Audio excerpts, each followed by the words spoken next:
आज हम भौतिक विज्ञान शिक्षण में सहकारी अधिगम की क्रिया प्रणाली यानी कोऑपरेटिव लर्निंग्स प्रोसीजर्स के बारे में पढ़ेंगे कि सहकारी अधिगम की क्रिया प्रणाली क्या है, इसका कैसे कैसे इसका प्रयोग किया जाता है। Cooperative learning can be done in various forms, यानी सहकारी अधिगम विभिन्न रूपों से संपन्न किया जाता है। इससे पहले हम जान लें कि सहकारी अधिगम क्या है। परंपरागत कक्षा कक्ष शिक्षण यानी जिस तरह से परंपरागत तरीके से चलता चला आ रहा है, उसके स्थान पर सहकारी अधिगम व्यवस्था को अपनाना कोई सरल कार्य नहीं है, यानी कोई आसान काम नहीं है। किसी भी शिक्षक को ऐसा करते समय अपने साथी अध्यापकों, विद्यार्थियों, अधिकारियों तथा अभिभावकों से बहुत अधिक आलोचना एवं प्रतिरोध का सामना करना पड़ सकता है। यानी जब कोई भी शिक्षक विद्यालय में परंपरागत शिक्षण को दूर कर एक नवीन शिक्षा पद्धति यानी कोऑपरेटिव लर्निंग को अपनाता है, तो उसे इन सभी से प्रतिरोध तो सहना पड़ता ही है। इसलिए आवश्यकता इस बात की है कि शिक्षकों के द्वारा सहकारी अधिगम को शिक्षण अधिगम की एक उपयोगी व्यूह रचना के रूप में काम में लाने वाली कला और कौशलों का पूर्ण ज्ञान प्राप्त किया जाए। यानी जो भी शिक्षक इसका प्रयोग कर रहा है, उसके लिए सबसे पहले इन सभी चीज़ों में कौशलों को पूर्ण ज्ञान प्राप्त कर लेना चाहिए कि किस तरह से इसका क्रियान्वयन किया जाता है। ऐसा होने के बाद ही मैं अपने विद्यार्थियों, साथी अध्यापकों, अधिकारियों तथा अभिभावकों को इस प्रणाली की उपयोगिता से अच्छी तरह परिचित कराकर उसका समर्थन प्राप्त कर सकता है। इसीलिए अब हम जान लेते हैं कि कोऑपरेटिव लर्निंग प्रोसीजर्स यानी सहकारी अधिगम को किस तरह से प्रयोग किया जाता है। इसे विभिन्न रूपों से संपन्न कराया जाता है। सबसे पहले हम जान लेते हैं, a single unit of course curriculum can be divided into some meaningful section or sub units by the teacher। यानी अध्यापक द्वारा विषय वस्तु के पाठ्यक्रम की किसी एक इकाई को कुछ सार्थक खंडों या उप इकाइयों में बांटा जा सकता है। यानी सबसे पहले टीचर क्या करेगा, जो भी विषय वस्तु है, सब्जेक्ट है, उसके पाठ्यक्रम की किसी एक इकाई को, किसी एक यूनिट को कुछ खंडों या उप इकाइयों में बांट सकता है, यानी जैसे भी सुविधानुसार उसे बांट सकता है। फिर after this all the students of the class are divided into small groups and this pre divided sub units cooperative learning is distributed to them. यानी इसके बाद कक्षा के सभी विद्यार्थियों को अलग अलग छोटे समूहों में बांटकर उन्हें यह पूर्व विभक्त यानी उप इकाइयों सहकारी अधिगम वितरित कर दी जाती हैं। यानी जो हम पूर्व में उस इकाइयों को छोटी छोटी इकाइयों में बांट चुके होते हैं, उन छोटी छोटी इकाइयों को उन अलग अलग समूहों में बांट देते हैं और सहकारी अधिगम वितरित कर दिया जाता है। फिर इसके बाद क्या किया जाता है, students in the class may be asked to work on a group project।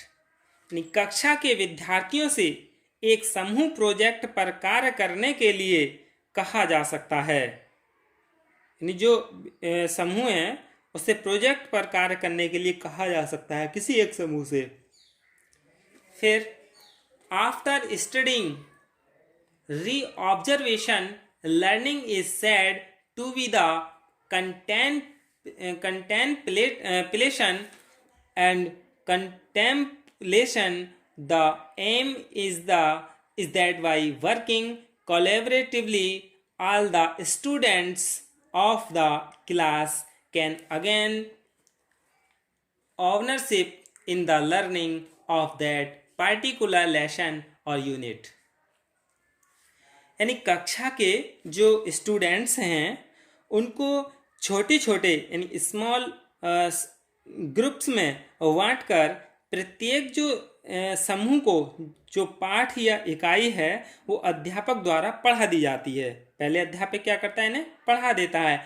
उसी के बाद जो पढ़ाया है उसका पुनः अवलोकन करता है, यानी रीऑब्जर्वेशन।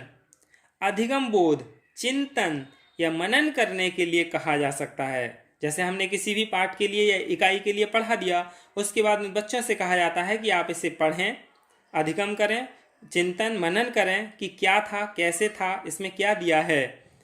उद्देश्य यही होता है कि सहयोगी ढंग से कार्य करते हुए कक्षा के सभी विद्यार्थी उस पाठ या इकाई विशेष के अधिगम में स्वामित्व अर्जित कर सकें, यानी वह उसमें अपने आप को मालिक बना सकें, इतना जान सकें कि जो भी कुछ है स्वामित्व अर्जित कर सकें। अगला है a unit related to the subject matter is distributed for cooperative learning is 5 or 6 teams of the class। यानी विषय वस्तु से संबंधित एक इकाई को कक्षा की 5 या 6 टीमों में सहकारी अधिगम के लिए वितरित कर दिया जाता है। टीम में शामिल विद्यार्थी अपने अपने हिस्से में यानी the students in the team are responsive for the learning acquisition related to any sub units in their own part। यानी जो विद्यार्थी टीम शामिल हैं टीम में, वो अपने अपने हिस्से में आई किसी उप इकाई से संबंधित अधिगम अर्जन के लिए उत्तरदायी होते हैं, यानी वही उस चीज़ के लिए रेस्पॉन्सिबल होते हैं जो जिसके लिए हिस्से में आई हुई होती है। जब वो अपनी उस यूनिट के लिए रेस्पॉन्सिबल होते हैं तो बहुत अच्छे से अधिगम करते हैं, बहुत अच्छे से यानी सहकारी अधिगम करते हैं। इस तरह सभी टीमों में कोई ना कोई किसी एक से विशेष रूप से जुड़े रहते हैं। जब किसी के लिए कोई चीज़ नहीं पता होती है तो वे क्या है, अपने साथी जो समूह है उसमें पूछ लेते हैं, अपने समूह में ही एक दूसरे से पूछकर कर लेते हैं, जिससे वे एक दूसरे से विशेष रूप से जुड़े रहते हैं। और फिर ऐसे सभी विद्यार्थियों को अपने लक्ष्य की प्राप्ति के लिए सहज ही सहयोगी बन जाना नितांत स्वाभाविक हो जाता है। यानी जो विद्यार्थी हैं वो अपने लक्ष्य की प्राप्ति के लिए आसानी से प्राप्त कर लेते हैं जो भी उनका लक्ष्य है, और वो उनका स्वाभाविक हो जाता है लक्ष्य पाना, क्योंकि वे फिर समूह में रहकर अध्ययन करना सीख जाते हैं। सहकारी ढंग से इस तरह विभिन्न उप इकाइयों के अधिगम अर्जन का मार्ग काफ़ी सहज हो जाता है।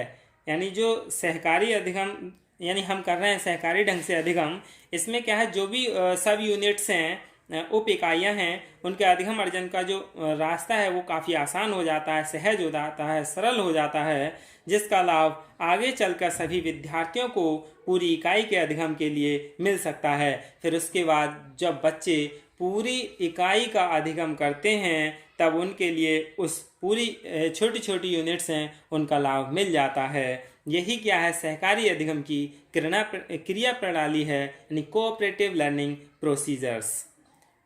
अब नेक्स्ट टाइम हम पढ़ेंगे सहकारी अधिगम के गुण और उपयोगिता के बारे में। धन्यवाद।